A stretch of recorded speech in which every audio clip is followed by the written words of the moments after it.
Today I slept outside of my house. I slept on 3 chairs. And I slept on 3 chairs. Because you can't sleep. You are living in a nation that has leadership. We voted for leaders. We're giving them free food, free water, free electricity, free plane, free fuel, free everything. And giving them salary. And we are asking them, fix our mess. Leaders. Fix our mess. Leaders. And they are here blaming other people. Somebody didn't have the internet and they have become a founder of agriculture, founder of engineering, ambience. They have become something. We are here, hallelujah, receiving communion every Sunday. Hail Mother Mary of God, our Father who art in heaven. I believe in Jesus, Son of the living God. Recitations, and we have nothing to show for.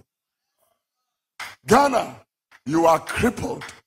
You are blind. Your leaders are blind and dumb dogs who cannot speak and who does not perform.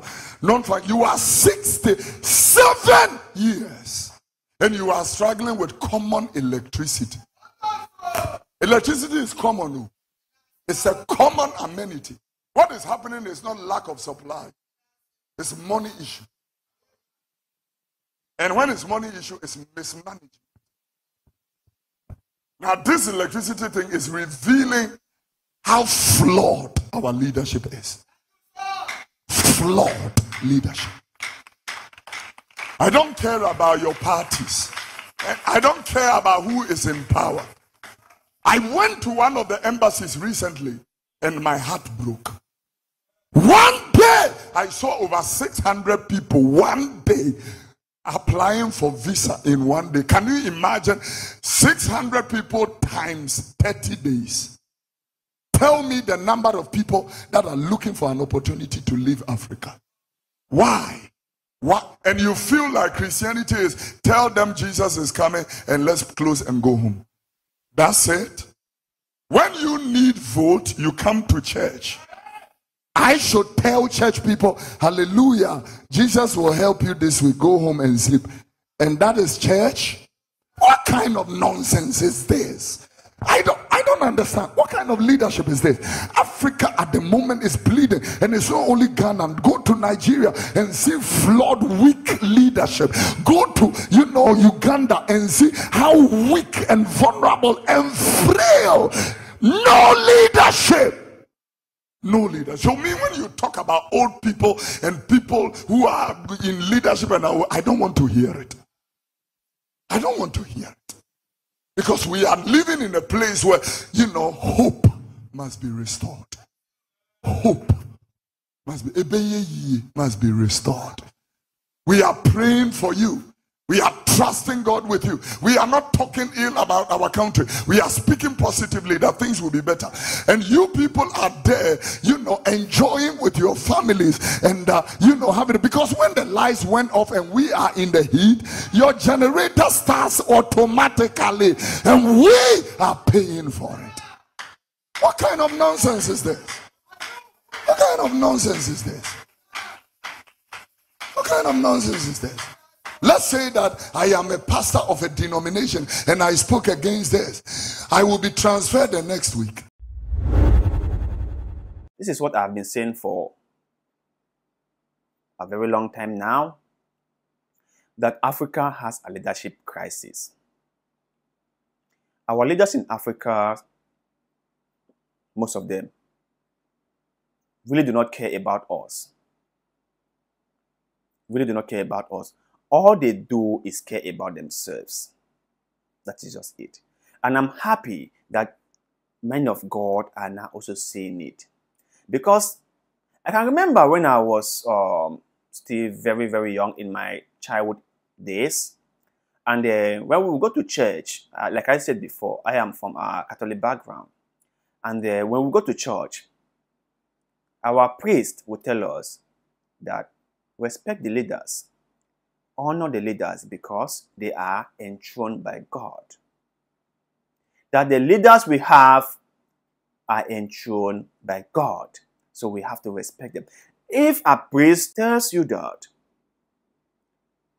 what do they expect you to do or to think?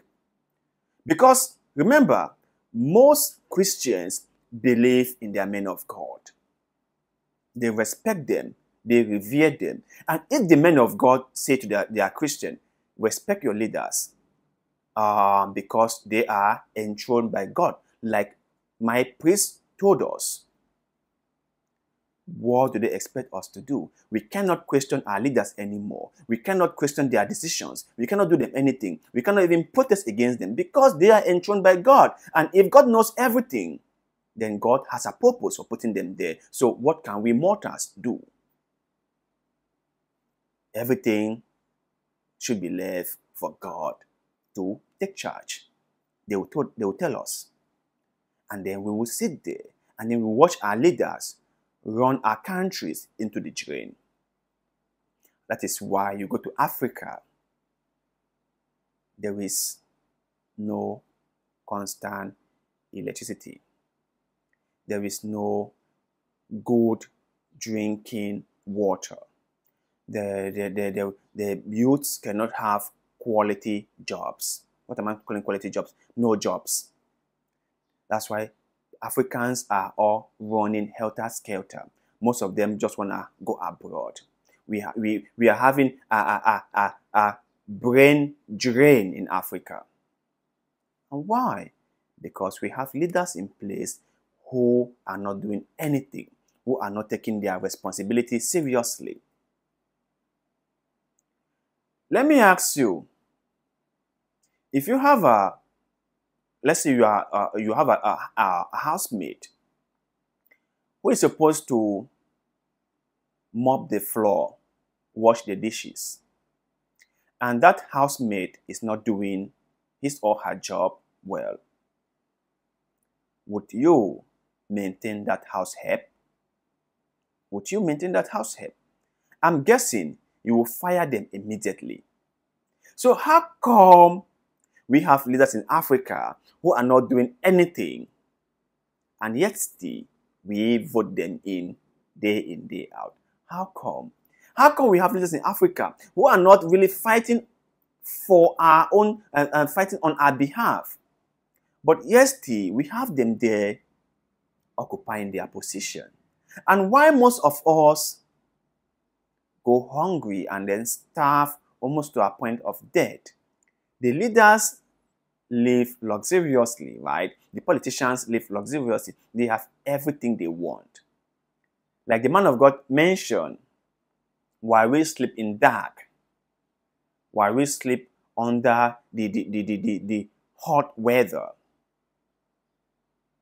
while we sweat the whole night because it's so hot that we cannot sleep because there is no light to turn on the fan.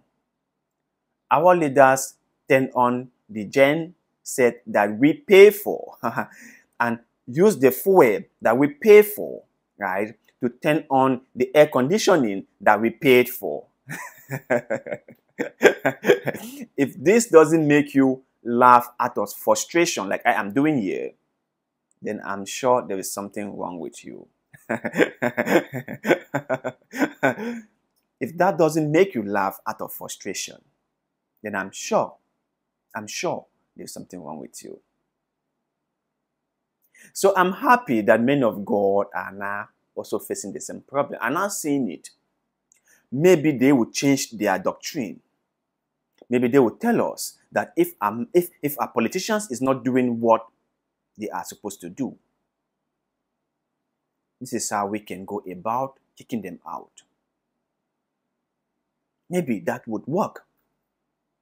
And before you go out there saying that people should use their brains to vote the right person who will get the job done, remember, some people need others to educate them. Some people need others to hold their hands. Some people need others to lead them in the right direction. Not everyone is as smart as you are. Some people need smart people like you to direct them. So Do not blame them. Politicians in Africa have not done their job. They have let the people down. They have fooled the people day in, day out. And I'm hoping that with the help of religious men, with the help of men of God, whose primary objective or goal is to look after the people, will come and start impacting the people with knowledge on how to go about kicking all those politicians who are not doing their job. We have to kick them out. But you guys out there, after listening to what the man of God said, what is your take? What is your take? Do you think that some of the men of God in Africa are like politicians who just collect from the ordinary people without giving them anything in return? Because politicians will come and collect our votes, and then they will go and they will do nothing for us. So do you think that some of the men of God are like the politicians who just come and collect our tithes and offering and buy big mansions and private jets without really educating us on how we can become successful in life? Let's hear that in the comment section below, because like always, we love hearing what you have to say. Please do us a favor, like this video, share it, subscribe to this channel, because that helps us a lot. We shall ever be grateful to you. So thank you for doing just that.